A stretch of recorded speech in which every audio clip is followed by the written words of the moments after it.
The hard part about that statement is there some partial truth to it? Yes. Is it as simple as what it's presented? Because it's presented as an either or. You're either a sugar burner or you're a fat burner. And the reality is physiology isn't quite that simple. Welcome to Influence to Death, your guide for navigating the wild world of wellness influencing. Okay, everyone, welcome to Influence to Death. I am Victoria Lafont. I'm Hannah Wright. And we are so excited to have with us today Dr. Mike T. Nelson and Dr. Tim Sharpe for KETO-MANIA is the name of the episode. So do you all remember WrestleMania? That was a big deal. Yeah. I'm old. Yeah. So we're going to have KETO-MANIA today. So I'm going to introduce our two guests. So excited to have you all here. Have a lot of respect for both of you professionally and personally. So Dr. Mike T. Nelson, PhD, MSME, CSCS, CISSN. Did I get all that right? Yeah, sounds good. Good, cool. That's how you know somebody really has smarts and when they're like, yeah, those letters. Is a research fanatic who specializes in metabolic flexibility and heart rate variability, as well as an online trainer, adjunct professor, associate professor at the Carrick Institute, presenter, creator of the Flex Diet Cert, kiteboarder, and somewhat incongruously heavy metal enthusiast. He has a PhD in exercise physiology and an MS in mechanical engineering, biomechanics. And I have to say, go to his website. It's miketnelson.com and sign up for his newsletter because it is hilarious and highly informative at the same time. Like, you have storytelling down perfectly. I look forward to getting your newsletter in my inbox. So you can find him at miketnelson.com, on Instagram at Dr. Mike T. Nelson, and then Dr. Tim Sharpe. Hold on. I want to edit my bio after listening to Dr. Mike's. He had one You're chance. like great at vacuuming. The kiteboarding is I'm like, you guys are great at having fun. My husband and I are inspired from all the fun that you all have. Yeah, just go learn to kiteboard. I've done it once in Belize. I did actually stand up, but That's good. Yeah, it was a trip. Okay, so Dr. Tim Sharpe graduated from the AOMA Graduate School of Integrative Medicine in 2005. His first position was at an osteopathic sports medicine clinic where he practiced nutrition and Chinese herbal medicine. He later moved to St. Louis and started his own community clinic before eventually relocating to Asia with his family, where he practiced in China and Bangkok for the next 5 years. While in Bangkok, Tim completed his Master of Science in Human Nutrition and Functional Medicine degree. He completed his doctorate in Chinese medicine in 2018, and he currently serves as the sports nutritionist for the Institute for Human Kinetics. There's a lot more, Tim, I could say that is here, but the place I want to funnel people is to your newest publication, which is the ISSN position stand on the ketogenic diet. So as you all can see, we have two experts on keto here, and we are going to dig in. Yes. Oh, and where y'all can find us. So you can email us at influencetodeath@gmail.com. Find us on Instagram at influencetodeath and on Substack at influencepod. Yeah, and email us your questions. We've gotten actually some really great topic ideas lately from listeners, different influencers they want us to check out and topics they want us to explore. So we really appreciate that. Okay, so to start, the history of the ketogenic diet. And again, Dr. Mike, Dr. Tim, please chime in at any point with your expertise. It's a pretty interesting history. So fasting is the only therapeutic measure ever recorded as a treatment against epilepsy. And that was recorded in 500 BC. That is kind of like the first thread of where keto starts. 5 centuries later, fasting as therapy for seizures was documented in biblical times, and it's actually quoted in the King James Version of the Bible. So we have some far back mentions of fasting connected to epilepsy. And the first modern use of starvation as a treatment for epilepsy was recorded in 1911. So the fasting part of this is what basically morphed into the ketogenic diet. So it first appeared in the Mayo Clinic in 1921. So basically, two big observations were made. A scientist noted that acetone and beta hydroxybutyric acid appeared in normal subjects when they were on a fasting or starvation diet with a very low amount of carbohydrate and a high proportion of fat. So they saw that this diet with lots and lots of fat, very low carbohydrates, created these compounds to appear, and that the benefits of fasting could be obtained if the ketogenic diet was eaten versus just fasting. So they were using this diet to treat children with epilepsy. I think it was specifically children in this article. So Wilder was one of the scientists working on this. He proposed that a ketogenic diet be tried in a series of patients with epilepsy, and it was basically more effective because people could eat calories instead of just fasting. They could basically prolong the effects. He suggested that the diet should be as effective as fasting and could be maintained for a much longer period of time. And he reported on patients treated with the ketone-producing diet at the Mayo Clinic, and he's the one who actually coined the term ketogenic diet, and that was in 1921. So the way that they implemented the diet was 1 gram of protein per kilogram of body weight in children, 10 to 15 grams of carbohydrates per day, so very low carbohydrates, and the remainder of the calories in fat. So any additions to that? Were you all familiar with that history? No, I thought that was good. Like, especially the super early stuff. The only thing I would add is the Charlie Foundation has been tracking people with epilepsy and the ketogenic diet for literally decades. So they've got a lot of really cool data over very long term. That's, kind of semi-controlled, anecdotal, but still pretty interesting. Yeah. Okay. So that is what I found next after looking into this. Is it the Charlie Foundation is what it's called? I think so. Yeah. Their website has a letter from a mother who, it's one of the most impactful letters I've ever read. I'm not a crier, although I think perimenopause maybe is changing that. But I read this letter last night and I actually read it out loud to my husband, and it's published. It's a handwritten letter that they basically just like scanned and put on the Charlie Foundation website. It's the story of this one boy whose mom medically kidnapped him back from the hospital where he was being treated because he had such severe generalized seizures, and took him to Johns Hopkins to try the ketogenic diet. And it happened to work for him. But the story is unbelievable. But the Charlie Foundation, to back up a little bit, was formed because of kind of a not such a severe story, but that the ketogenic diet helped this little boy so much. It was in the mid-90s. And Dateline NBC aired a story of Charlie and how the ketogenic diet just completely, took care of his seizure disorder. And once that story aired, the ketogenic diet became much, much more popular. So yeah, that website will post, charliefoundation.org. Yeah, that letter is very, very impactful. Yeah, it's definitely makes you very emotional. So I was trying not to know cry. It's not just perimenopause. Thank you. No. Yeah. So then we can see Hannah actually did some research on the ketogenic diet coming in through the Atkins diet. Yeah. So that's I feel like where it got into mainstream. Dr. Atkins, he was a clinician and he published his book, The Dr. Atkins Diet Revolution, in 1972. And then by the mid 1990s, he had all of his shakes and bars and things like that. And that's still going strong. Like people, Atkins diet is, I feel like, very, very well known, and how the majority of people are kind of familiar with keto in a non-medical sense, just primarily using it for weight loss and to support metabolic health. So it's not always super low carb, like technically ketogenic.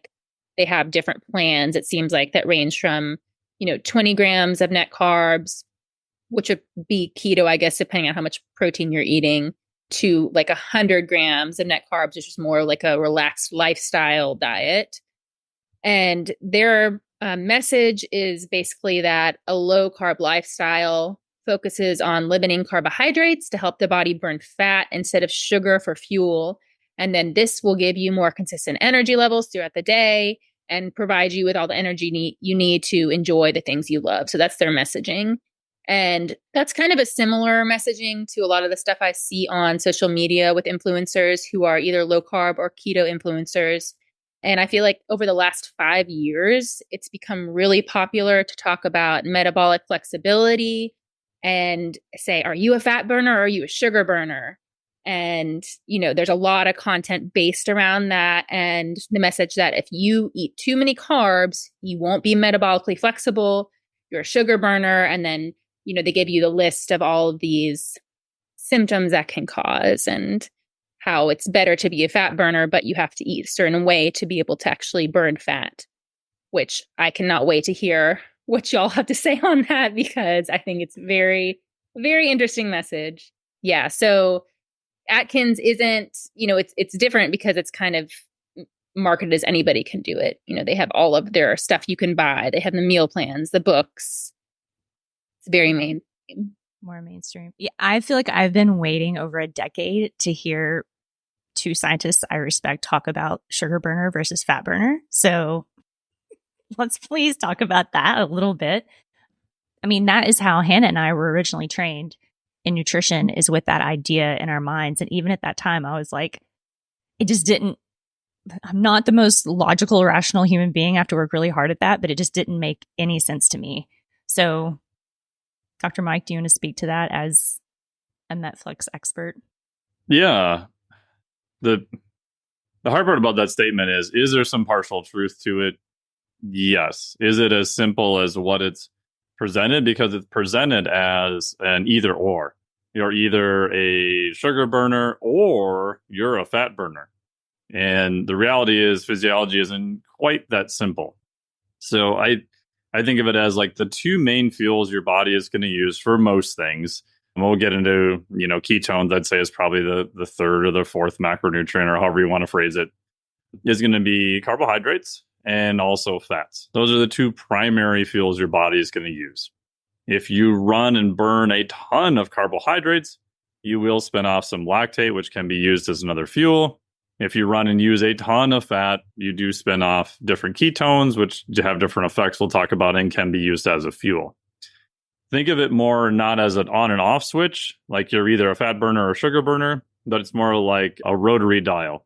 Or the analogy I've used, if you're old enough to remember back when DJs used to use records and would spin one record into the other record. So if you had the mixing thing right in the middle, and you got half of the record on the right and half of the record on the left. Right. So imagine the record on the right is carbohydrates, the record on the left is fat. And the reality is your body is using some degree of both pretty much all the time. Now you can turn that dial or that slider switch. You can preferentially go more towards fat, or almost 100% of fat. You can go more towards carbohydrates and, almost 100% of carbohydrates. You can have people who paradoxically are actually really good at both. So they would be what we would call very metabolically flexible. You can use carbohydrates as a good fuel source when needed, under the correct circumstance. You could still downregulate and use fat under the right circumstances to a high degree also. The third component is you can switch back and forth between those two. So the way it's proposed is that the body is very static, and you have to choose, are you a sugar burner or a fat burner? And the reality is the body is very dynamic, and you should be able to switch back and forth between those two fuels. It just depends upon what you are doing. Some of that does depend upon diet. But the last part I would make for just a simple overview is the preposition there is that it's only nutrition based, because people want the simple answer. Oh, if I eat, 300 grams of carbohydrates, then I'll never use fat. Oh, boo is me. My life sucks. Right. And I can show you metabolic cart data from people who have a baseline intake of 400 grams of carbohydrates who are using a ton of fat and have a very high fat utilization also. So the reality is it can be both, and it's dynamic. And then we have to talk about movement or some form of exercise also. And the very last point is that the context matters. So are we talking about, Bob, whose, butt looks like a couch cushion, doesn't do any exercise at all and can't find the remote and stops watching TV? Or like Tim's favorite Tour de France riders who are burning through shit tons of calories every single day like crazy. Those are almost two different species entirely, but that complicates it. And people wanted to say, well, I heard carbs are bad, so carbs are bad. Right? They don't want to talk about, are we talking about a high level athlete, someone who's in the middle, or someone who is just completely untrained and may even have metabolic syndrome? And, I'll add, you mentioned the Tour de France. So a Tour de France rider may go through over 400 grams of carbohydrates just during a single stage of the Tour de France. That's not counting what they ate before and what they're going to eat to refuel after. And a stage is what, 4.5 to 5 hours? Is that right? Yeah, for listeners? somewhere in that range. They vary, and the terrain and the metabolic demand varies. So you're not gonna fuel that crazily if you're taking it more easy and you're not going at a really high pace and you're in the middle of the peloton. But just to bring into context, like Victoria, you mentioned 300 grams of carbohydrates, and you were using that as like the upper end of what people think would be crazy. And I'm telling you that there are riders or people, in this case, riders that are consuming, upwards of 50% more than that over a short period, after which they're going to be continuing to consume more. And if you were to measure those athletes and their ability to oxidize fat, or, put more simply, to be able to meaningfully utilize fat, you would find that all of them will be very efficient at utilizing fat, despite having, 450 grams during that short period. So it's not the master sabotager or saboteur, but it's all context dependent. Because in that same vein, me as an amateur cyclist, I could not consume 500 grams of carbohydrates or 400 grams of carbohydrates in a single ride, expect to oxidize or use all of that carbohydrate during that ride, because my maximum output is not as high as what theirs is. The amount that they're going to be able to use in one sitting, like right there during that session, is going to be way higher than mine, because the amount of energy that they're using, the watts they're putting out as we measure in cycling, is so much higher. So I can't look at what they're doing, again, very much like what Mike was saying, and apply it to me. And I'm not somebody who sits on a couch, like, as we bookended those things, is, there's the elites and there's the sedentary people. The people in between are like almost a third breed of people. And we have to understand that how you fuel and how people train has to be, you have to consider the context of all of those things. Like, where are you now? Where are you trying to get? How are you getting there? And then take all of that stuff, apply what we're talking about in terms of fueling, rest, recovery, into a tidy package that is extremely complicated. And we'll unravel some of that. And a lot of the stuff that we're talking about now is stuff that Mike has a lot of expertise in. Some of the stuff that I'd like to talk about afterwards is just really the practical, like, what do we do? What does this mean? How does a person who doesn't have time to just read research all day and train athletes, like, what do you do in that situation? What if you feel good when you eat a ketogenic diet? Then, what are you supposed to do? Not do it because people are saying it's not, increasing your performance? Or so, there are a lot of interesting topics that we can touch on this. Yeah. So to bring it back to one thing that you said, Dr. Mike, is like that there is this grain of truth in sugar burner versus fat burner. This is a line that runs through every topic that we've talked about so far, and every topic that's on our list of episodes to create, is that with so many trendy, I would say, like pop nutrition or pop health ideas, they get pushed to the extreme. And that is how a lot of the influencing happens, and how it kind of catches on, because people do want this sort of easy black and white answer, and an extreme viewpoint garners a lot of likes and views and shares and like that. The reality is that it's usually not very accurate. So even we had an episode on breatharianism. Okay. It's like basically like you have to eat food and water to, live. We know that at this point, unless there's some shaman, like in the Himalayas that we haven't isolated yet. But like there is this like traditional thread that runs through even that, where it has been discussed in cultures for centuries. So it seems like it keeps coming up where it's like these topics have a little bit of accuracy somewhere. You just have to be able to dig it out. It's kind of like what we're doing with this podcast is showing like, okay, here's kind of what's actually going on versus what you've seen on social media that's getting a lot of hits. And then the second point, I think that both of you spoke to that I'm excited to hash out in this episode, is that with any diet that's not omnivorous, like just a general balance of macronutrients and micronutrients, which seems to be what's most evolutionarily aligned, there's application. So we have to think about what is the context that it's being recommended in versus like, this is just the best new thing, because that's how it will be marketed. Yeah. I wish physiology sometimes was that simple, because I could create 30-second little things on Instagram and completely describe one whole topic, but it doesn't work that way at all. Yeah, but it's hard.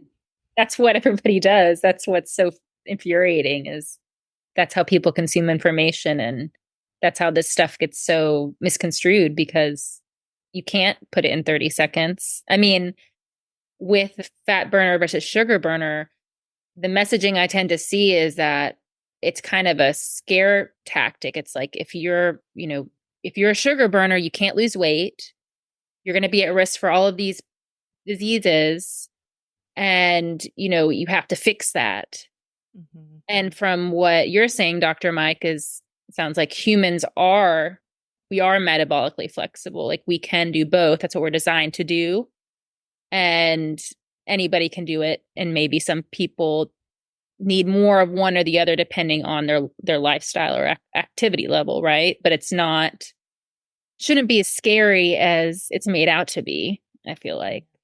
Yeah, I mean, my bias is the reality. You want to do both to the highest level you possibly can, right? And same example, like with, elite Tour de France riders. Granted, that's an elite example, and those people are just complete freaks. But the extremes do kind of inform the means, right? It tells us what is possible under those extreme circumstances.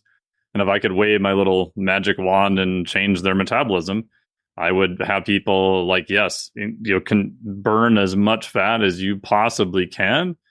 The caveat, make sure that doesn't alter carbohydrate oxidation or carbohydrate use, sugar burning much. And the hard part is that those two things are actually more linked to each other than what we ever realized before. Tim's probably old enough too that I was taught many, many years ago in early physiology that, oh, you have all your fat burning stuff over here, and you have all your carbohydrate burning stuff over here, and they're two silos, and somehow they magically work together. We don't really know, and wave your hands around. And now we know that they're both much more related to each other than we ever realized before. And we can get into that a little bit, but you want to increase both to the highest degree. And I think exercise output is kind of the great equalizer. If you just look at populations and equalize them by how much capacity they can do off some exercise, you'll find that the higher output you can do, it's a pretty darn good proxy for use of fat and use of carbohydrates being very metabolically flexible compared to very low output. Doesn't hold true 100% of the time, especially on the low end. You'll still find some freaks in there. But in general, it's a pretty good proxy that if you get on a bike and your max, wattage for 20 minutes is 75 watts, like, bro, you got some work to do. Yeah, actually, so let me tell this story real quick, Tim, because I think it's applicable. Mike, I don't know if you know, my husband was a total South Jersey meathead weightlifter. Oh, okay. Nice.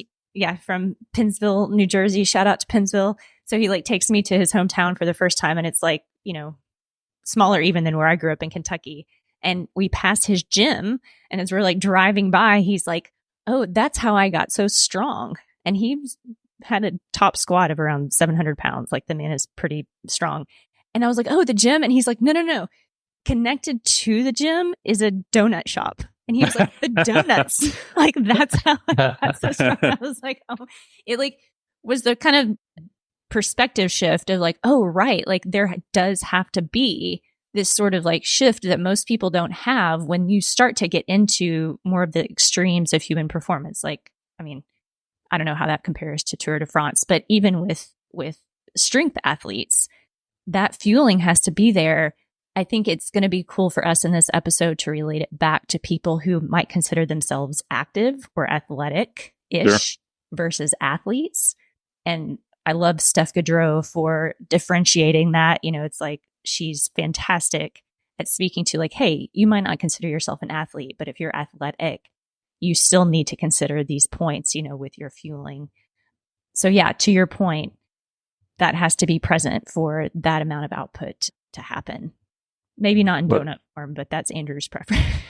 Well, Victoria, what you're missing there is the secret to the donut is the hole. That's where the flexibility comes in. So you notice he didn't say an eclair or, you know, one of those other ridiculous. Yeah, no, he specifically said donut because he's elite. Yep, maybe that's it. No, it's 100% it. So one of the things I wanted to mention, circling back to what you were talking about a few minutes ago, and that has to do with the fact that it's difficult to communicate a lot of the nuances of this shouldn't take away from the fact that for most people, you can actually provide advice that fits most people. Like you can speak to the mean. The real challenge is as soon as you start speaking to the mean, all the people that don't fall within the mean are kind of left, oh my gosh, like this doesn't apply to me, or this isn't actually, they don't even think this doesn't apply to me. They think this isn't working. What's wrong? Because they're trying to do, you know, the down the center stuff that works for most people. And you run into the same thing in medicine, right? Like in medicine, they have to come up with guidelines, it's standards of care. And the standards of care, generally speaking, at a population level, work great. And that's, if you're going to come up with a guideline, it has to be a guideline that works at the population level. It like you can't create complexity and expect people to follow it. The reality is complexity exists, and there are people that have the job of trying to sort through the complexity and try to communicate it to the audience that needs to hear it. There are audiences that don't need to hear the complexity, and if they do hear it, it will actually set them back, not move them forward.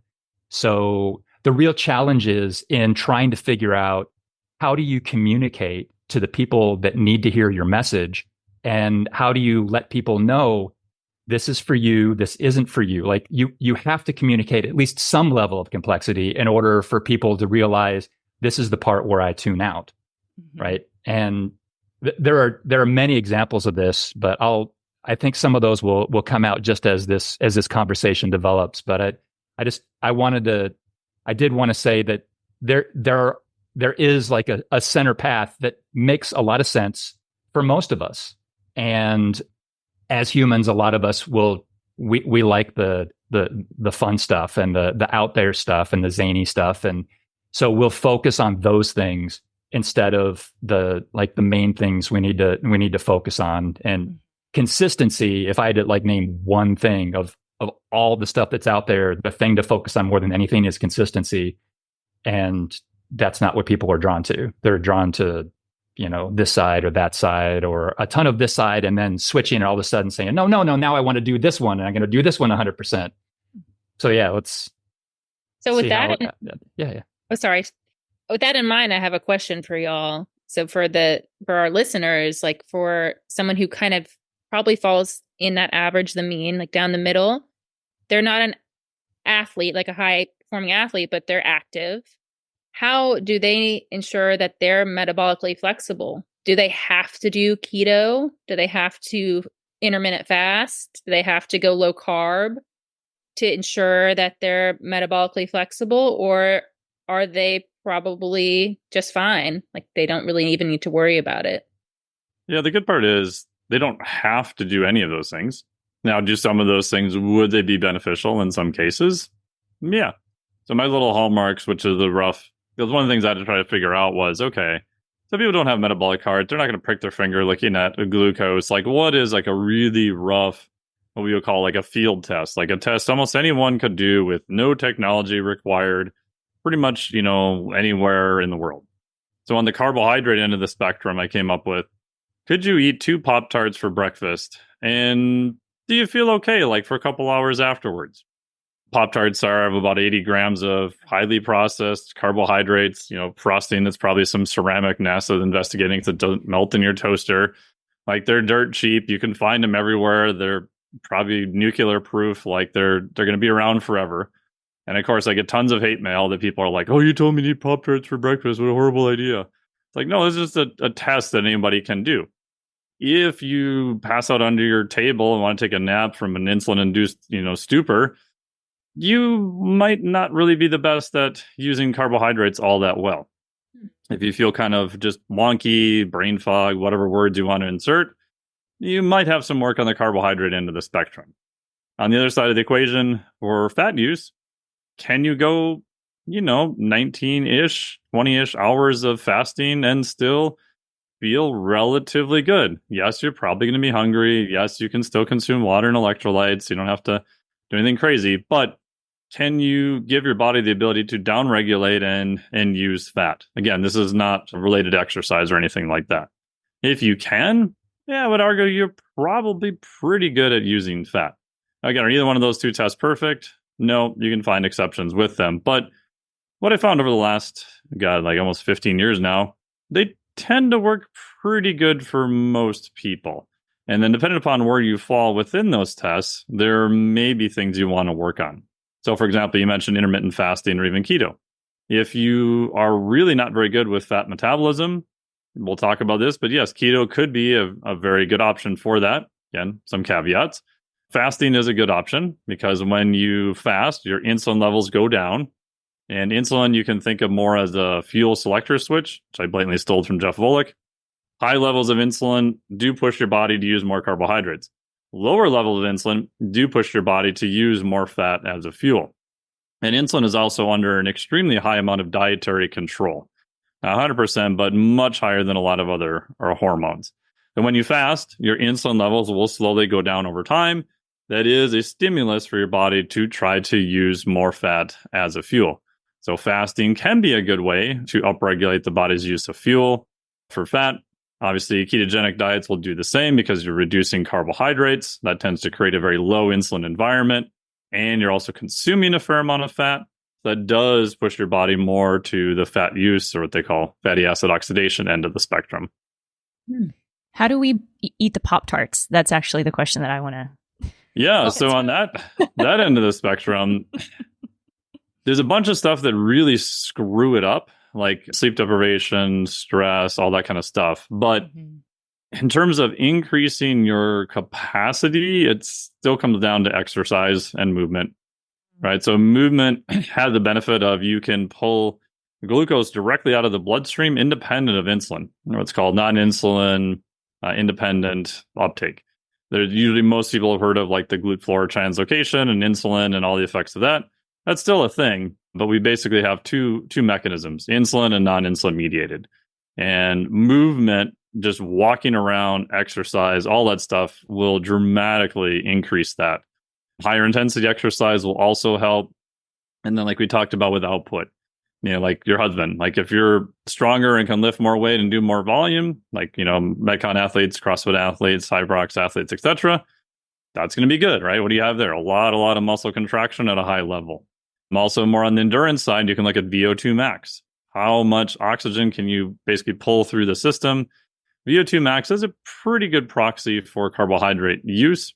There's some other stuff where you can go beyond VO2 max with higher intensity intervals. It's just much harder to look across the literature for a standard test because they use all sorts of different things.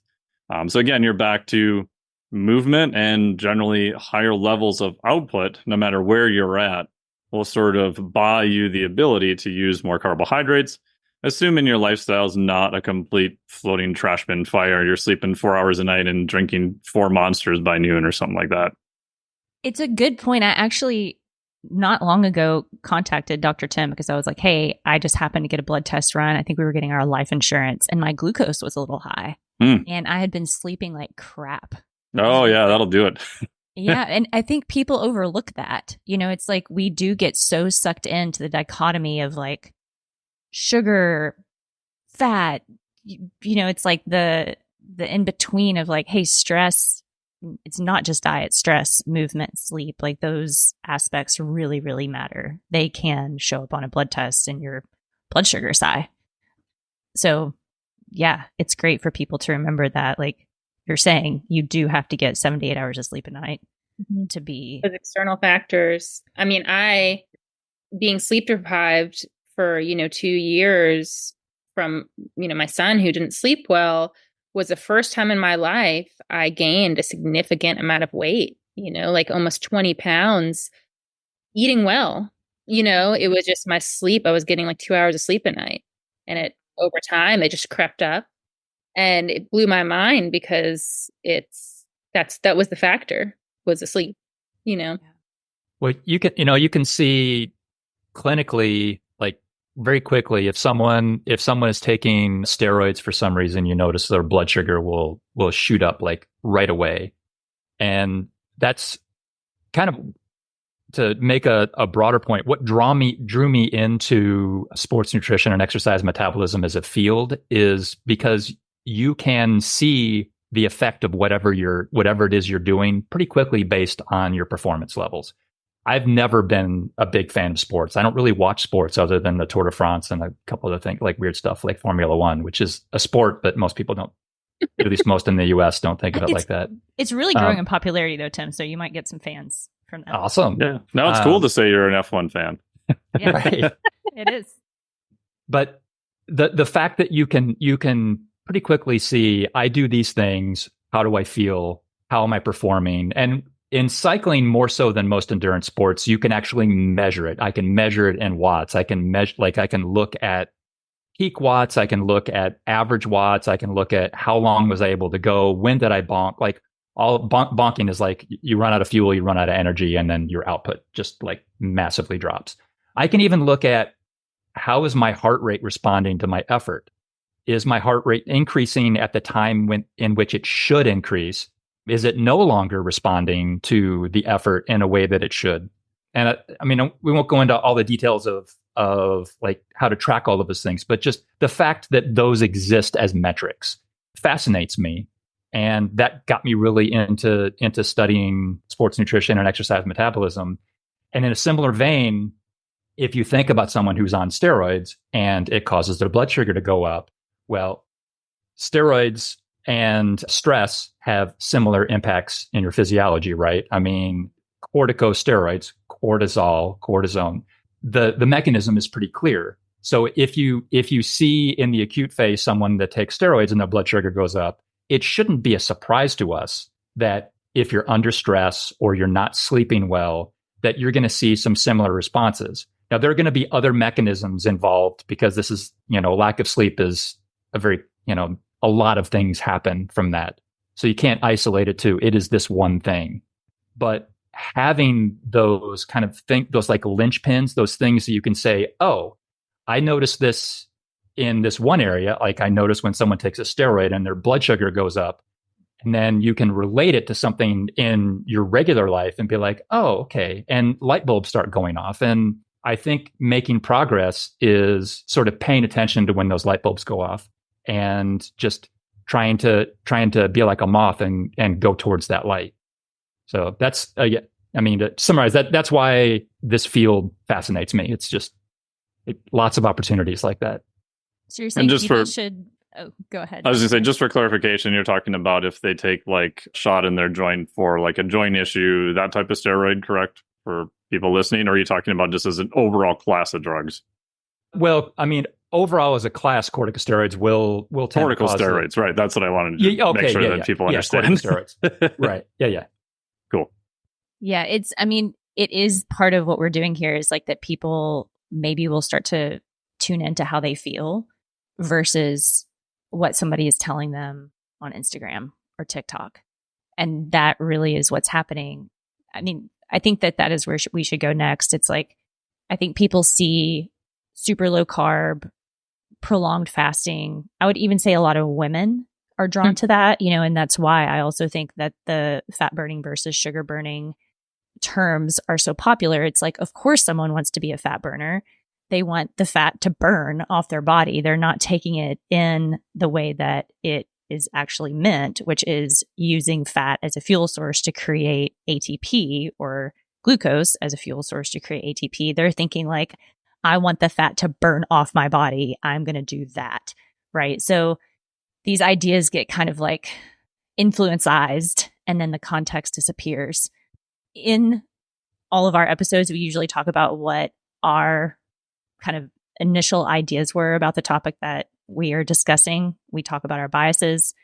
Dr. Tim brought up a really great point before the episode started, that he was like, you know, it might be a good idea to let people know that like you're telling them about your biases because you want the opportunity to say what your notions were before you explored this, to show like you're open to changing your opinion, which is exactly the case. Hopefully you all know that when we talk about our biases, it's because we want to be able to be dynamic in the way that we think versus telling you this is how we think and we're not going to change our opinion. Does that encapsulate what you were communicating?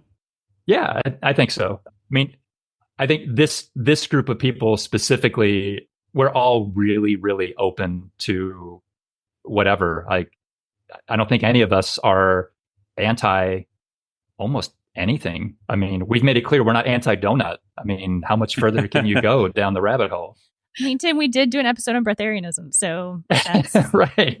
We actually really struggled with that because we were like, we want to know, like, believe that maybe this is possible, but you're going to die if you do this. So, yeah, to that point, when I first heard about the ketogenic diet, it sounded like a total gimmick to me, like just basically another way for people to use an extreme way of eating to gain followers.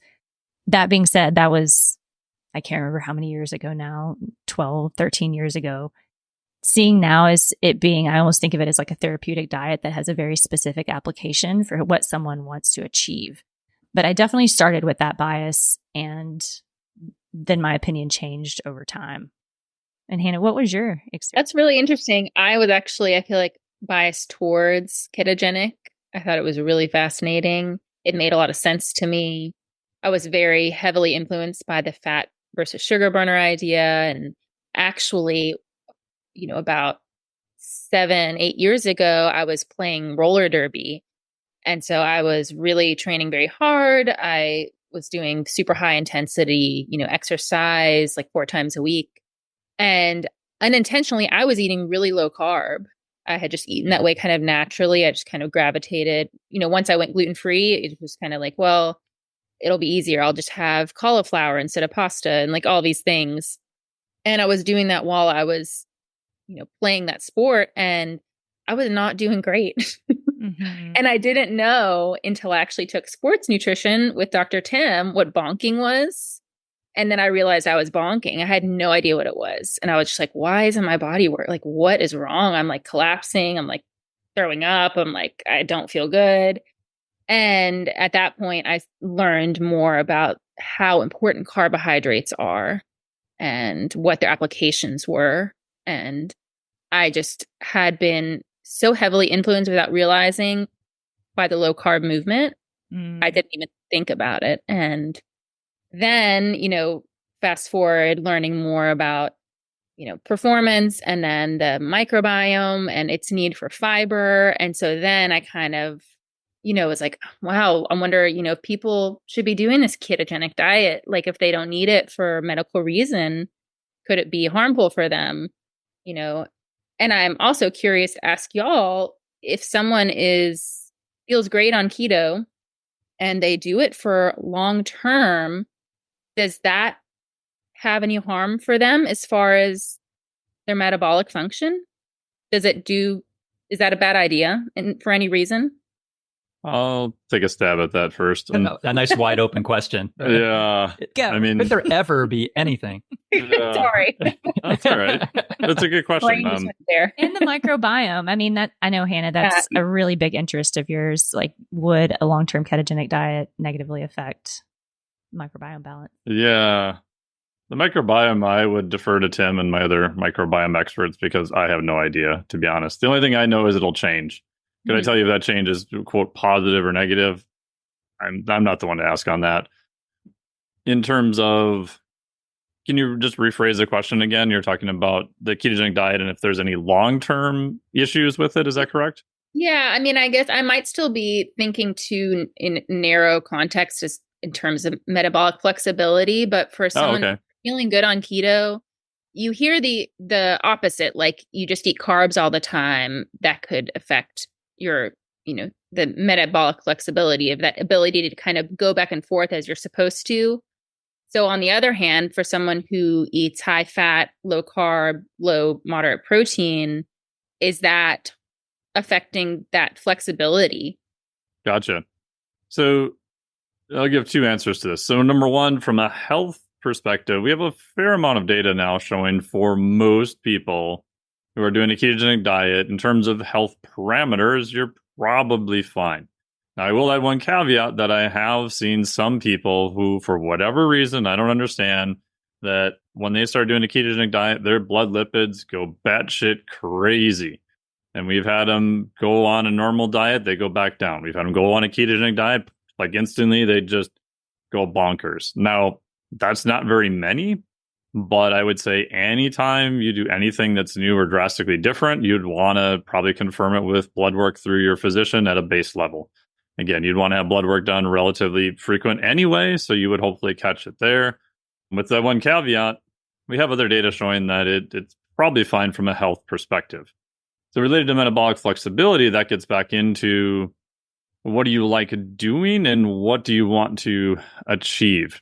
So one of my screening questions for ketogenic diet, so I should probably link to this somewhere, but I had a little thing that I made that says, should I do a keto diet? Because I got this question all the time. And I'm like, oh my God, how do I give like this answer? And so I ended up being an engineer, created a flow chart. And like the first thing was, are you a healthy person just trying to do it for kind of health reasons, maybe performance? Or are you trying to actually treat a pathology with the care of your physician? Okay, if you're trying to treat a pathology, then talk to your physician, figure out something there. If you're doing it for, body comp, performance reasons, whatever. My next question was, what are your favorite foods? Like, do you like bacon and putting butter in your coffee in the morning? Cool. If you do, keto might be for you. Like full fat steaks are your favorite food. Yay. If it's bagels and rice cakes and white rice, then keto is probably going to be very, very difficult for you to do. And then after that, it was, what are your goals? Like if you're a CrossFit, high rocks, a strongman competitor, my next question was, do you like winning? If you do like winning, you probably shouldn't do a ketogenic diet, right? It's going to suck. If you just like competing and going to your CrossFit box and training, cool, man. Like keto all you want. I don't care. So I think it comes down to, what are kind of your goals? If you said your goal is to be a high level athlete, that we have lots of data that the main fuel source they're using is very glycolytic, very carbohydrate intensive, strongman, CrossFit, that kind of stuff, even, soccer, Tour de France rider, etc., then keto's probably not going to be a good idea. However, if you like doing those sports and your goal is not to be ultra competitive and you can live with, maybe as high as an 8 to 10% power drop off the top and you would never notice it, great, dude, keto all you want. Doesn't bother me any. So I think it just depends upon what are your goals. And then also there's many ways you can go. Like you don't have to do a ketogenic diet if you want to lose weight. There's other ways to go, which again goes back to compliance. What foods do you like? Again, if your favorite food is, we'll pick on donuts and cupcakes, you can only white knuckle it on a keto diet for so long if your goal is better body composition. There's probably better ways you can go. However, I've worked with clients who love doing keto. They're like, yeah, I love eating bacon. I get to eat full fat steak. I'm not really that hungry that often. My goal is just to be healthy, do some moderate level of exercise. I'm not really trying to push the envelope too hard in any, high-end sports. And it's, the Dom D'Agostino. Of course, he's a freak and does crazy weightlifting stuff too, which is the funniest story on Dom. Two things. I was spotting him at the gym once years ago. He's behind the neck pressing, I think 245, and I'm spotting him. And he gets done racking it, and he's like, I don't know, it feels kind of weak today. You think this is okay? I'm like, bro, like you're fine. Like you're plenty good on the performance side. And then it was great because we go out and eat dinner and I just eat all of his bread, which is awesome. So again, like he's done a ketogenic diet for years and you ask him, he's like, I can just be more productive. I don't eat as much. I feel great. He's got blood work to show that it's fine. Cool. Like, am I going to tell him like, no, bro, you need to eat carbohydrates? Like he's fine. Right. So again, it comes back down to what are your goals? What do you want to do? And then is that something you can be compliant over time without feeling like you just have to white knuckle your way through, every day possible? So two quick things. One, Dom was one of the co-authors on the paper. He was, yes. So he went through, and he actually, because all of the comments from all of the reviewers for ISSN, they all came to me, and I was responsible for taking care of all that stuff. And he didn't come back and say, no, don't do this, no, don't do that. When he read it, he said, this looks great to me, which was great because, again, he's a huge proponent of ketogenic diets. So, and that's one of the reasons why we wanted to have him on the position stand, is because you want a broad range of perspectives. And the second thing is that Mike brought up, I had mentioned before what works is consistency.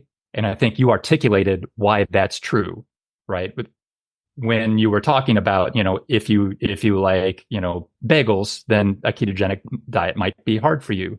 And that comes down to consistency. Doing the thing that you can continue doing for a long time is going to be, assuming that it's something that's it can be done reasonably healthy, is going to be the thing that you should probably consider trying to do.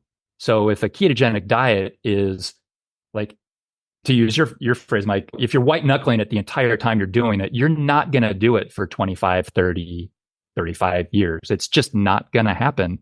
And in the 1 in 10 million chances that it does, you're going to be hating life the entire time. Why do that?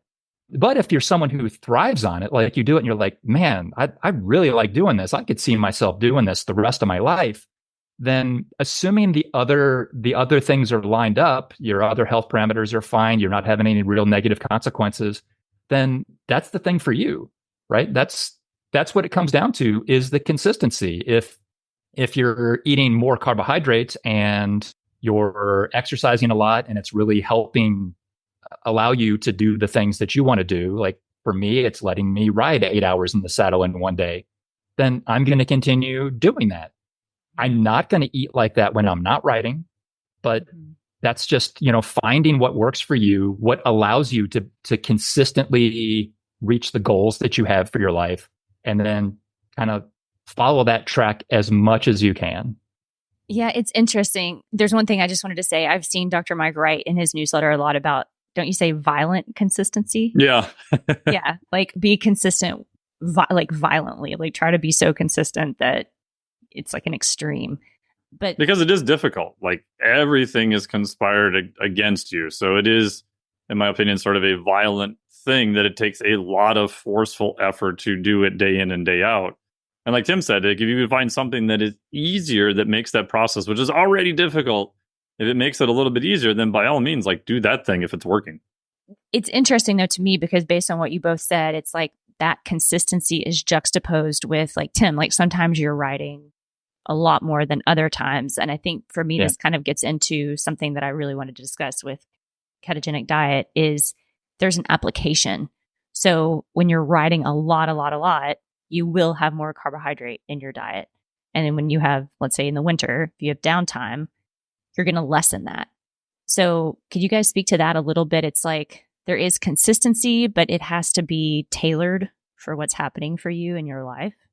Yeah, well, I mean, there's a concept that we use in sports nutrition, fuel for the work required, right? So if your energetic needs, and I'll use energy as just sort of the generic term, and when we measure it using terms like kilocalories or kilojoules, but and Mike as the engineer you probably have 5 other ways to measure energy, but the amount of calories that you burn, right? The amount of energy that is required during a given day, you're going to have to provide that. You're going to have to provide that fueling. So on an off day, you don't need to provide as many calories, and the composition of those calories don't have to be the same, right? So you can go potentially lower carb in your off days and higher carb on your on days, and like crush it.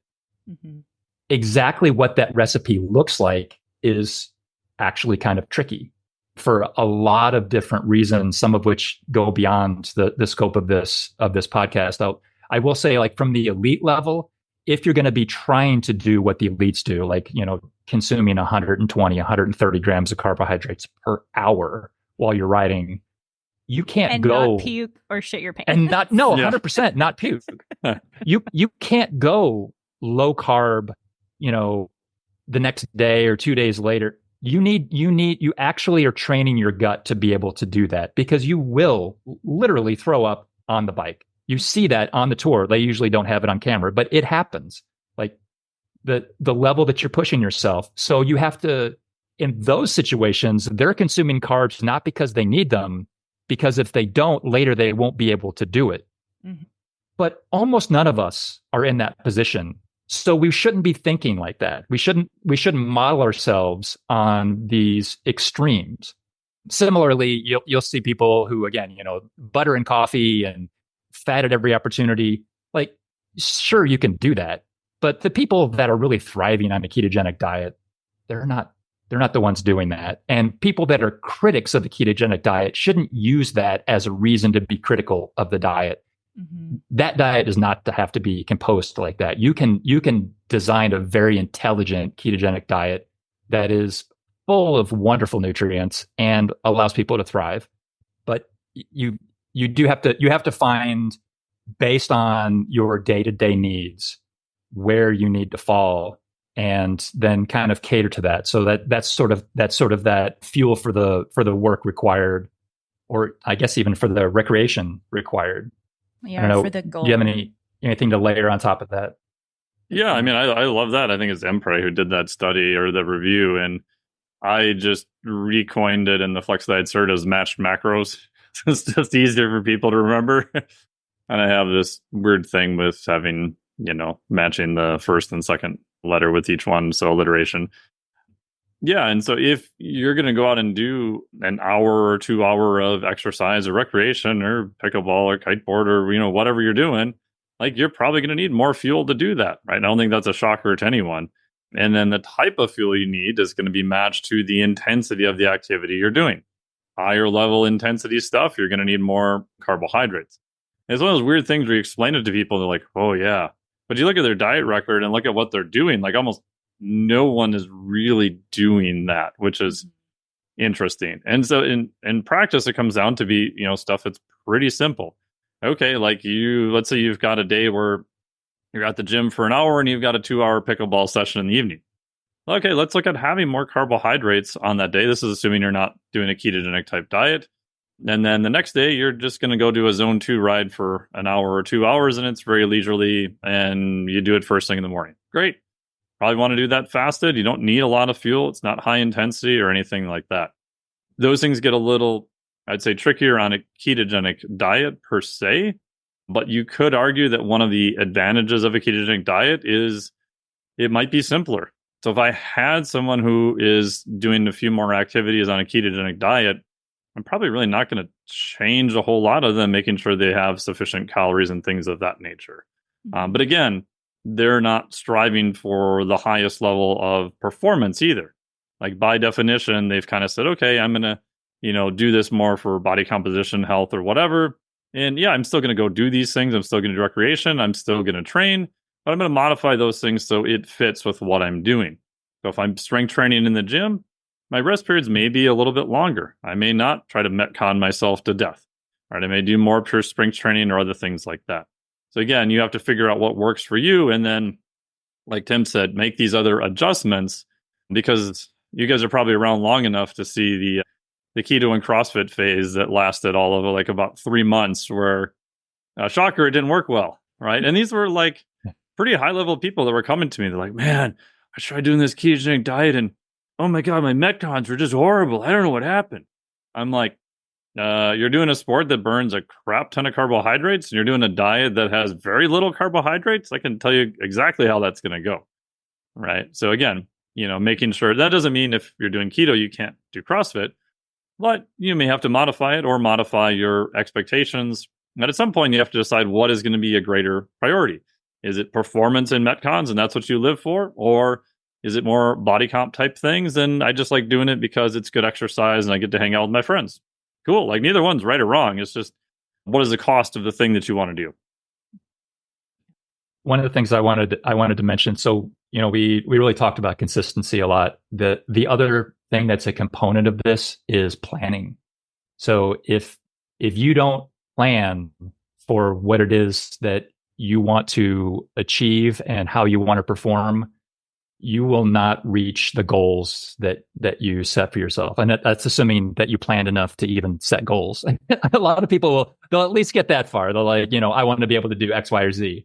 So to put it in a practical perspective, again, I am not an elite cyclist, but I do ride a lot. I mean, so far it's July. I've had one day where I've ridden over 100 miles. It's not uncommon for me to climb, 3,000, 4,000, upwards of 8,000 feet in a day, which if you're not in the Tour de France is a lot of riding and a lot of climbing. The way I approach it is I have a target, how many carbohydrates, and it can be how many calories, but it really like the calories I want to come from carbohydrates. And I'm eating things that are mostly just carbs. So I just think of it as carbohydrates, but factor in calories matter too.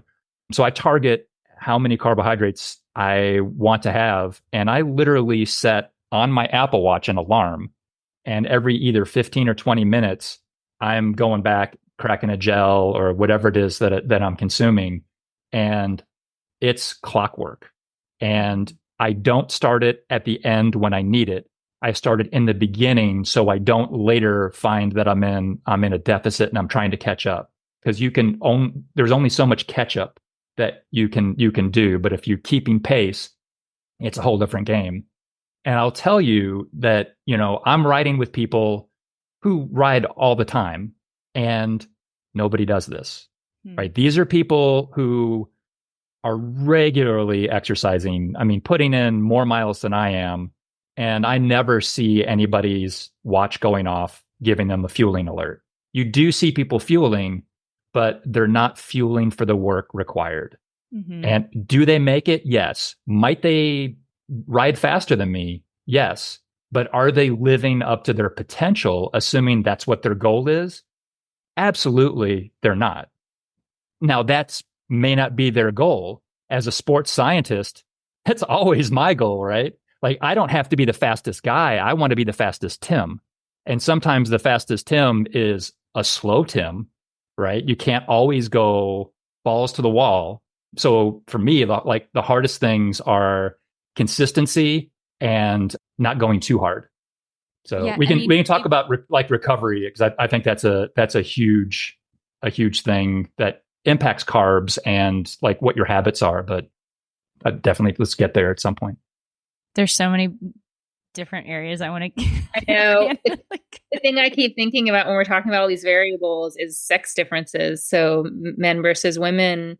I've had so many clients in the past who their husband or partner, this guy, he started the ketogenic diet or really low carb, and he lost all his weight. He's doing great. He's feeling great. He's Sharpe. And so she's like, I'm going to do that. And she tries it and she's like, I do not like this. I don't feel good, and it could be the preferences things like Dr. Mike mentioned. If you really love carbs, it's not going to be easy for you to do that. But I also wonder about just physiology. Is there, a reason why it's going to be easier for a man to thrive on that versus a woman? I'll give my bias and then I'd be curious what Tim thinks. We don't have a ton of data on gender to say yay or nay, right? So this is all kind of speculation. We have a lot more trials like that coming up. NIH has done a much better job of, requiring researchers to look at both male and females and all that kind of stuff. So we have some early data. There's some really early data showing that women might be better at using fat.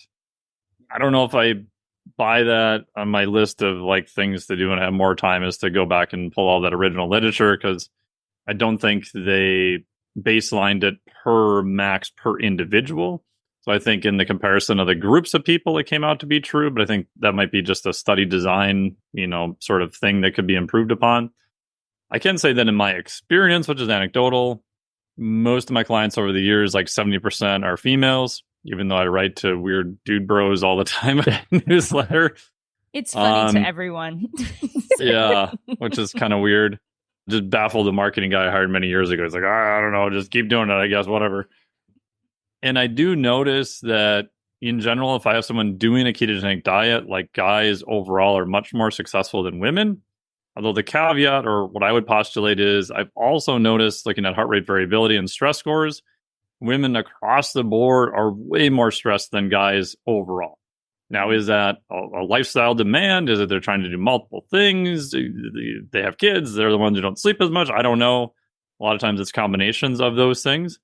But I have noticed that if you are very stressed, doing a ketogenic diet, I have found to be quite more difficult, right? Because if you think about what is one of the things we can do to buffer stress is actually carbohydrates. So when you consume carbohydrates, it is primarily you're burning more carbs during high stress events. And I've seen people even just at rest, you put them on a metabolic cart, their RER, or this little measurement of how far are you on the fat burning versus carbohydrate burning side. I've had people at like 0.93, 0.94, 0.95, like almost 100% carbohydrate burning at rest and even under very low level exercise. There's like 3 studies that have looked at this, and Gadecki did one, Helges 1999. I did one in 2015, basically showing that if we grab recreational fit people off the street, they're overnight fasted, we put them on this fancy, $40,000, $50,000 machine that can measure what fuels they're using. Some people are really, really good at that low intensity of using fat. Other people are actually just atrocious. And the variability is like 20 to 93% variable, meaning that you might as well just throw darts at a thing and just guess where people are at. Because the assumption in all the textbooks is if you're recreationally active, you are healthy, that at low levels of exercise, you should be burning fat. Fortunately, the amount of variability in that statement is massive. So my guess is the higher level stress you are, the more it's going to shove you to the carbohydrate end of the spectrum. And then you start removing carbohydrates from the diet, it becomes very difficult. So if I have someone then who says, hey, I still want to do this ketogenic diet, like, oh, I love bacon and, full fat steak. Cool. We can still try that, but we're going to do different things to try to ratchet your stress level down. Again, going back to compliance, to try to make it easier for you to do that. If it's easier to do it, the odds of you being compliant are going to be much higher. That is incredibly insightful. Yeah, that's pretty theoretical too, but it's just one of those patterns, like for the last 13 years, I've noticed just show up like time and time again.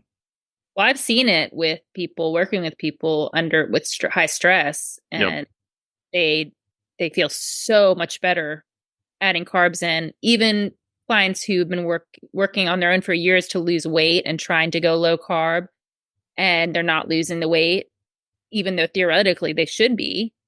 And it's always women, and they have high stress. And as soon as they add carbs in, they start losing weight, and then they sleep well. And then all these other things kind of fall into place. Yeah, their performance gets better. Their output gets better. They move around more. They feel better. The sad part is, like in my experience, and maybe similar to yours, these are usually the same women who are terrified of carbohydrates. That's like the hardest part. Mm-hmm. It's a fear, a real fear. Because and it's legitimate. It's not, Mm-hmm. And calories. Yeah, calories too. Yep. Carbohydrates and calories. I mentioned recovery. One of the things after an endurance event that people will do to reduce the stress load is actually consume calories and carbohydrates.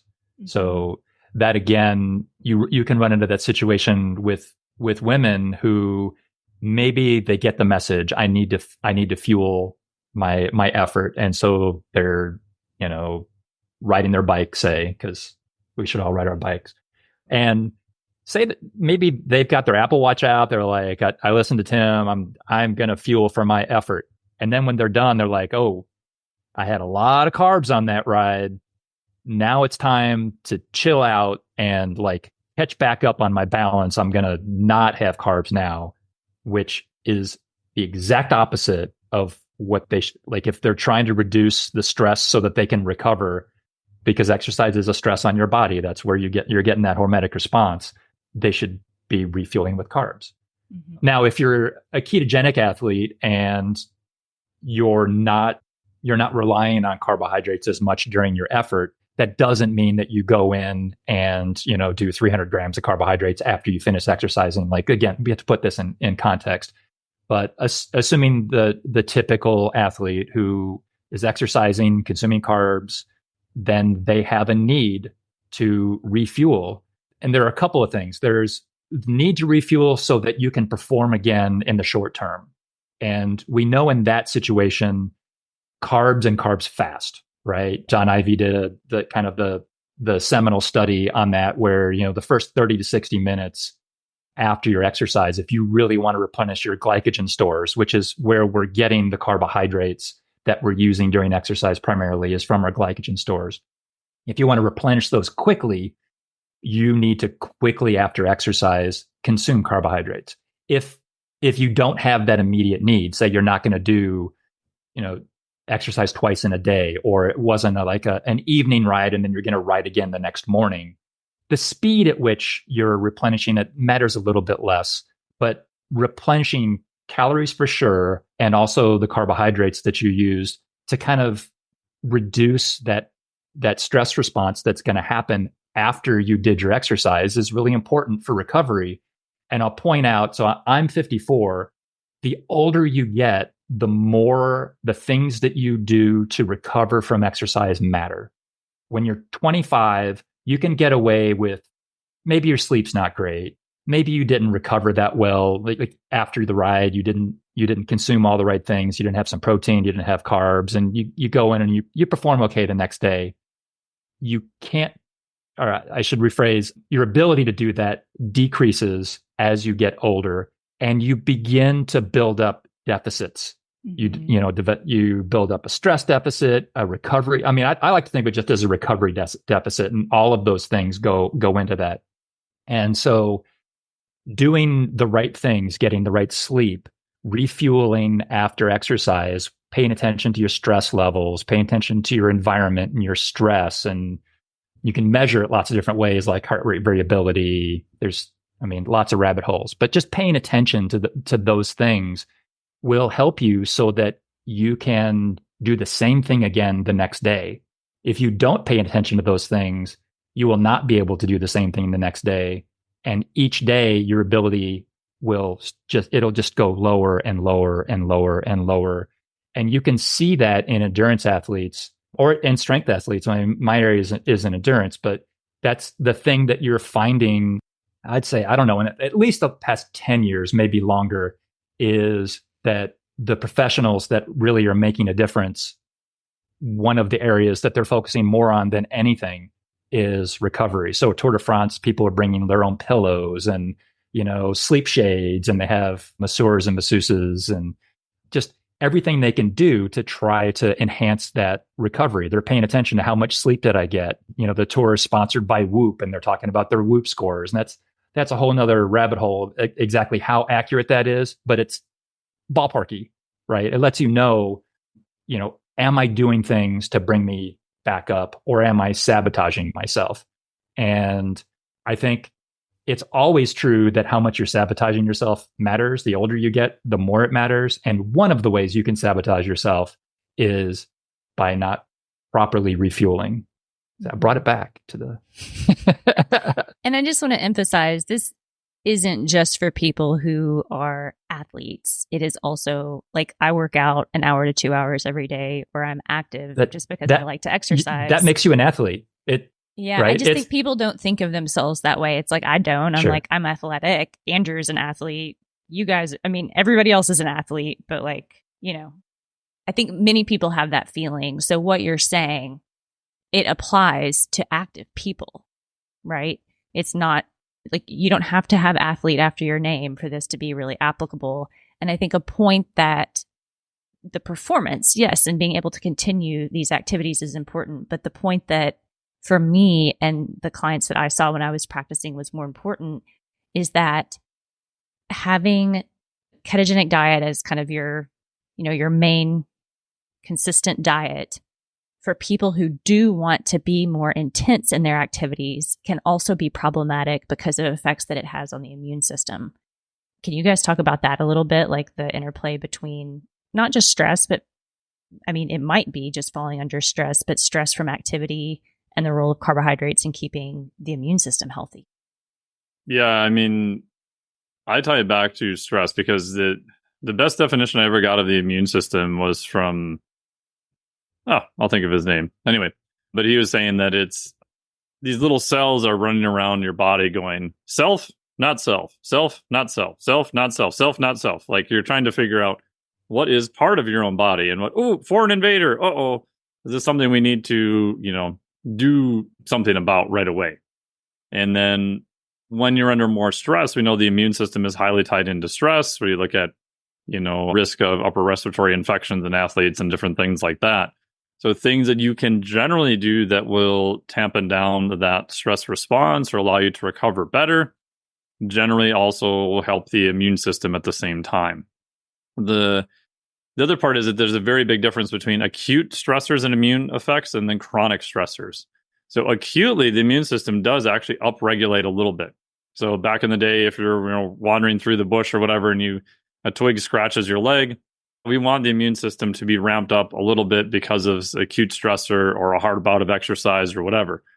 The issue that we run into is that if we have these low-level chronic stressors that are all the time there in the background, that can then start to impact the immune system. We all know anyone who's under high level of stress tends to get sick, more often. You just can't fend off these foreign invaders per se. And then on a practical note, I like using heart rate variability. You can look at this. If you have like an Oura ring, the temp sensor on Oura is actually super accurate. And so I do a lot of Oura sleep analysis for the guys over at Rapid Health Optimization. I've had clients who've had them, since the second generation came out. And so I'll always look at measures of heart rate variability of stress and then respiratory rate and then also body temp. And so I'm looking at all these indicators to try to determine, do I think the immune system is kind of under attack or how is the body responding to that acute stressor?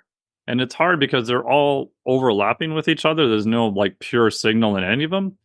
But if I see a body temp on Oura higher than like 0.7, 0.8 Fahrenheit, now I'm starting to think, okay, there's either a really high stressor or something in the immune system is becoming more activated.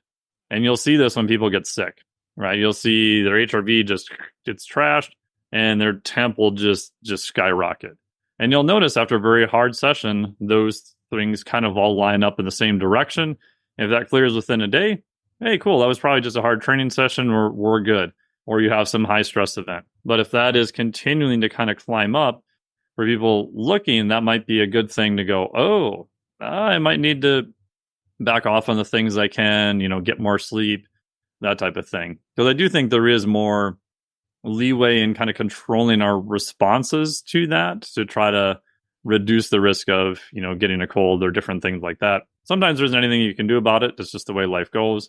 But most of the time, if I look back at people's historical data, you'll see kind of these little warning signs, sometimes a day or two ahead of time also. Yeah. And resting heart rate, that's the trial, resting heart rate is right? super useful too. Yep. Yeah. So if you see that the HRV goes down, the heart rate variability goes down, temperature goes up, and resting heart rate floats up. Yep. And respiratory rate goes up. Yep. Respiratory rate, right. Yep. And so the Oura ring will help you measuring all that stuff. What was I going to lay onto that? For me, the intersection with the immune system, certainly how you're feeling, your carbohydrate strategy, your caloric intake, that matters a lot. But I look at the intensity and how hard you're working as a bigger signal there. So just like you have to fuel for the work required, you have to work for how you have prepared, right? So if you have prepared your body to do an effort that you're getting ready to do, then the stress that you have during that effort will not exceed what your threshold is. Mm-hmm. And you'll see a lot of people who are athletes or athletic that they have a tendency to bite off more than they can chew sporadically, right? I'm going to go for a PR on this thing. But they didn't really Never train done that, Tim. for Nobody that ever PR. does that. No, nobody. Bro, today's the day. Right. You see it certainly in endurance in endurance athletes. So runners, they're like, I really want to do a half marathon, but they didn't really train for a half marathon. They trained for something less than a half marathon, and then they do it, and maybe they finished it, but what's the risk of that upper respiratory tract infection? Quite high, actually. Mm-hmm. Probably the sickest I've ever gotten in my life was after I did an event that I really wasn't properly prepared for, and there was some other stuff stress relating to moves and some other things. I was sick for probably a good solid month after that, like off and on. Like we couldn't figure out what was going on. We were talking about like MRIs and lots of things, and it really originated from biting off more than I can chew. And I think from an immune perspective, the biggest piece of that is, only take bites that you can chew. Now you can fill your mouth and you can have some of it like coming out. Now you can push yourself, but don't choke yourself. You're going to make a mess is what it sounds You're like. going to make a mess. Yeah. Don't choke on the bite you just took. So I kind of feel like let's give people some takeaways. So what I have heard is that for people who want to really perform at high intensities or for distance, carbohydrates are important. Ketogenic diet might not be the best idea for those people. For people who want to focus more on their body composition, which I like just to kind of think of as more muscle, less fat. Generally, they want to lose weight. Hopefully, they want to lose fat mass and not muscle weight. Ketogenic diet, that would be the answer, but that they should expect that they're not going to be able to push as hard or as long if they are moving as they would be able to if they were incorporating carbohydrates. But they also need to keep an eye on their cholesterol, LDL, HDL, their blood lipids, make sure that that diet is a good fit for them.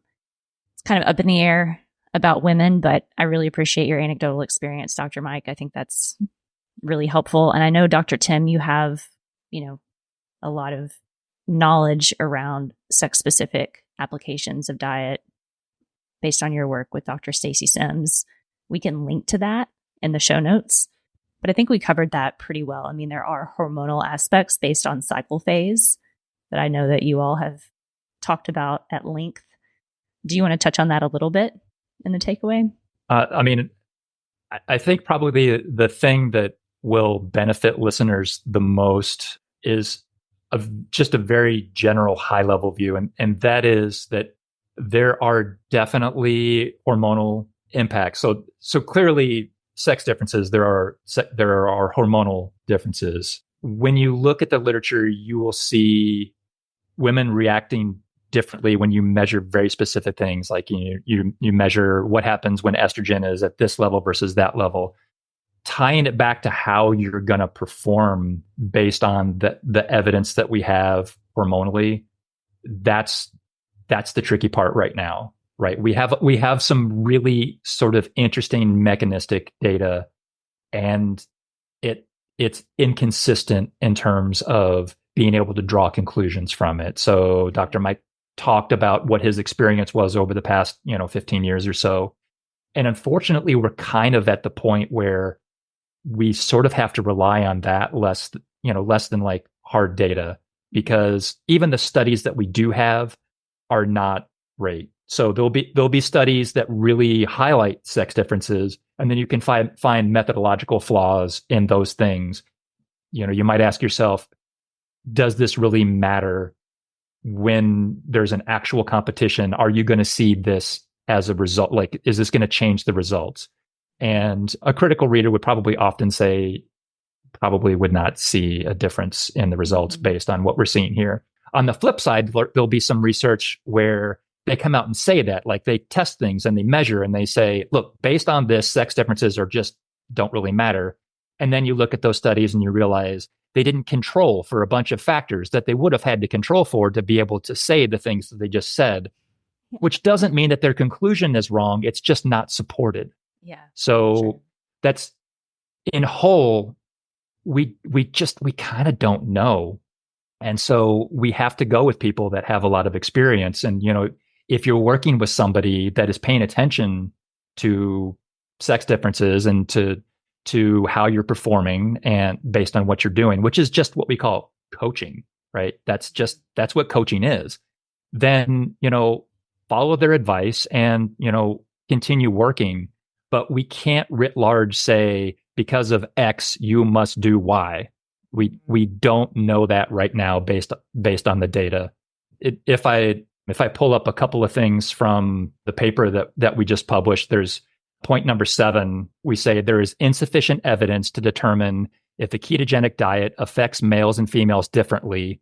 However, there's a strong mechanistic basis for sex differences to exist in response to a ketogenic diet. Now, in the paper, we talk about what some of those mechanisms are. Mm-hmm. We just don't know how is it going to play out. And so just to explain that to people who are listening, basically they understand that something is happening, like there is a process that's happening. They can see a difference there, but how that actually translates into the real world is questionable. Would you say that there are potential things that could happen based on what we know about physiology, and whether or not those things end up playing out, we don't know. And if they do play out, do they play out to an extent that it actually matters? There are a lot of things that you might be able to predict with consistency that end up not actually making any difference at all. And so the question is, how many, if any, of these mechanisms fall into that category of true, but Mm-hmm. And we don't know. I'm not saying that is the case. It might be it's the case. Question mark, right? Yeah, and we need to keep digging to figure it out.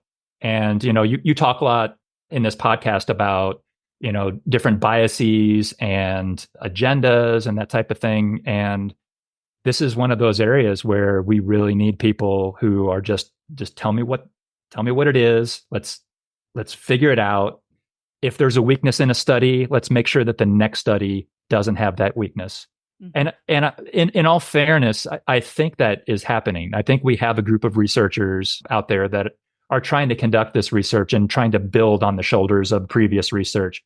It's just really hard. And research takes a lot of time. And if you're having to build on previous research and it takes a few years for research to actually come out, like to do the study, conduct it properly, write it up, then time for feedback and, to learn, and then to design the next trial. I mean, it's a lengthy process. So we're getting there, but we don't know where there is yet.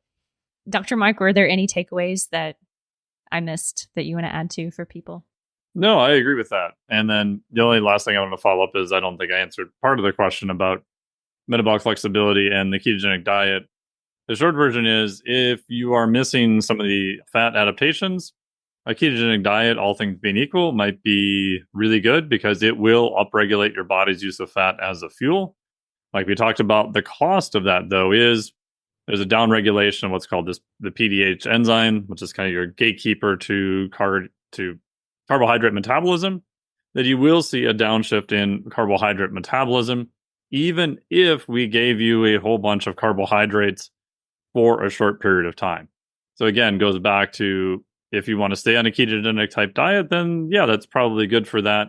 There is a little bit of cost on speed and power in that thing, because people keep trying all the time of, I'm going to do this ketogenic diet, I'm going to upregulate my use of fat, and then right before I do this glycolytic event, I'm going to take in a bunch of carbohydrates, and woo, it's going to work. And it keeps failing all the time. So just the caveat to that, which again goes back to, what are you trying to do? What are you trying to achieve? And there's many different tools, and some things are just better than other things for what you were trying to do.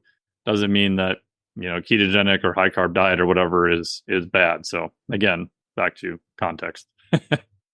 That's super helpful, I think, to understand that. So, I mean, if you're eating a balanced diet and you have fat, carbs, you're active, you're supporting both of those pathways to energy production, right? And it's only when you go hard in either direction that you might start to downregulate some of what is necessary to utilize either fat or carbohydrates efficiently for fuel. Is that kind of... Yep. Yeah, exactly. So if you go super hard on the ketogenic side where you're restricting carbohydrates, you're going to lose some of that carbohydrate metabolism just because use it or lose it. You just haven't ran it for a while. On the flip side, like if you go really hard into carbohydrates, I've seen this in a few high-level athletes who put them on a metabolic cart. Some of them didn't even have what's called a crossover effect. Like they couldn't even hit 50% usage of fat no matter what the hell we tried to do to them. Now, you could argue that might be an adaptation of being, a very high-level athlete. The two cases, they were pretty high-level athletes. Maybe that's the cost of doing that. But again, I think that does have some health parameters associated with that. Again, is that going to be most people listening to this podcast? Probably not at all. But those extremes on both sides do exist. Sure. And I kind of just wonder, like, if you are someone who is under stress, you have a high stress job, you have to get up very early in the morning, you're the main caretaker for your kids or you're caretaking for your parents, and then you are trying to work out, you have a little bit of extra stress load on your body, that amount of healthy carbohydrate in your diet could be a buffer. Would you all say that that's likely the case? Yeah, I would agree. I mean, I look at like Tim said, resting heart rate, HRV. You can even get fancy, prick their finger for resting blood lactate and whatever you want. And more often than not, someone who wants to do a ketogenic diet, I'm like, okay, here's your options. You can try to reduce some of your stress and we'll try a ketogenic diet. Or if you've got a kid and you're only going to sleep 3 hours a night and you're not going to quit your job and drive somewhere else. And like, I get it, life happens. Let's try to do a more moderate carbohydrate approach because I think it's going to work better for you instead of trying to push the square peg into the round hole. Doesn't mean that you can never do it later. It just means that let's just try to figure out a better option right now. Yeah. And that does point out the concept that there isn't just ketogenic diet and high carb diet. Right. There's the whole continuum all the way through there. You can be low carb and not ketogenic and adjust your carbohydrates based on what your current needs are, if you're under a period of greater stress. And actually not being ketogenic offers you a little bit more flexibility in that perspective because you're not swinging out of one cycle into another, which requires some practice and some knowledge. So if you're taking a more moderate path, it's easier to deviate from that path without, any kind of real serious consequences. I did want to mention, because Victoria, when you were kind of summarizing things to close things out, you talked about weight loss and ketogenic diets, and that's a great opportunity for me to read one more of the position standpoints, which speaks to this. So keep in mind, this is not original research on any of the topics here. This is more of a mostly systematic review, not technically, but practically actually it was. So this is point 6 from that paper. When compared to a diet higher in carbohydrates and lower in fat, a ketogenic diet may cause greater losses in body weight, fat mass, and fat-free mass, but may also heighten losses of lean tissue. However, this is likely due to differences in calorie and protein intake, as well as shifts in fluid balance. Mm-hmm. So if you go on a ketogenic diet, the odds of you losing weight are probably greater than maybe some of the other potential interventions that you might do. Where that weight comes from is not always where you want that weight to come from, but that is universally true for weight loss. So I only want to point that out because it is not, you could not say that it's a universal maxim that if you go on a ketogenic diet, you will lose weight and it'll be good weight and it'll be better than any other approach that you could take. The reality is there are lots of ways to get there. All of them are hard in terms of losing weight. Some of them will work better than others. And ultimately, it's not the magic pixie dust of the actual method that you're using. It is the consistency with which you're able to apply that tool that you're using. So if you're able to do a ketogenic diet, you can do it consistently, and you're doing resistance training because you're in a deficit, because you're trying to lose weight. You're going to be more likely to maintain that lean muscle mass. I'm assuming that you're giving yourself the right things like protein and leucine and complete proteins being the big picture there. But similar for if you're high carb or moderate carb. right? You're in a deficit. You have to do the right things, right? You need to be in a deficit. You need to be doing some strength training because you're losing weight. You need to control what weight you're losing. You don't want to lose muscle. And, you need to make sure, again, protein, once again, being, one of the keys for either strategy that you're using. So yeah, it's not one specific. I heard that calories approach. in, calories out was not the case, that it all was dependent on hormones. That's a whole other episode. That sounds like a good episode for this podcast. We might have to have you guys back to talk about that huge, hairy, influencing knot. Okay. Thank you all. Hannah, is there anything that... No, I think that those takeaways are great. This was so informative. Thank you all so much for being a part of this. Yeah. So if people want a fantastic coach to help them navigate this, please visit Dr. Mike's website, miketnelson.com. Can't recommend you enough. And please go visit Dr. Tim's new paper, the International Society of Sports Nutrition Position Stand Ketogenic Diets. It will answer a lot of questions, I feel like, about metabolism, period, but definitely around where the ketogenic diet falls into that. Thank you, guys.